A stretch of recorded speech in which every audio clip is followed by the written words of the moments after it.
अरबाजच्या गळ्यामध्ये पॅडीच्या गळ्यामध्ये जान्हवीचं चित्र. आता हे अरबाज जर चुकून पळालं तर जान्हवीला माहितीये की ते पुढच्या राऊंडला ते पॅडी जाऊन माझा बजर दाबल आणि माझी गेम होऊन जाईल.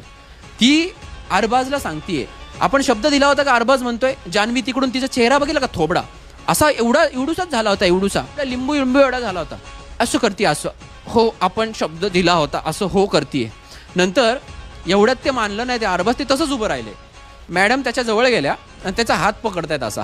अगं किती घाबरती ग अहे चिमणे, अगं किती घाबरती नॉमिनेशनला. आणि नंतर म्हणती माझ्यामध्ये दम आहे, आपण नॉमिनेशनला घाबरत नाही. अगं हात बीत खांद्यातून निघल ग, नको एवढं करू, इथून निघल. ती ना त्या अरबाजला डोळ्याने त्याच्या डोळ्यात डोळे घालून अशी समोर येऊन उभी राहिली होती की अरे बबड्या मागं जाऊन बस तिकडं गाड रे बाबा, इथं कशाला उभा राहिला. आपली डील झाली होती का. मनात एकदम वादळ चालल्या जान्हवीच्या. झाली होती.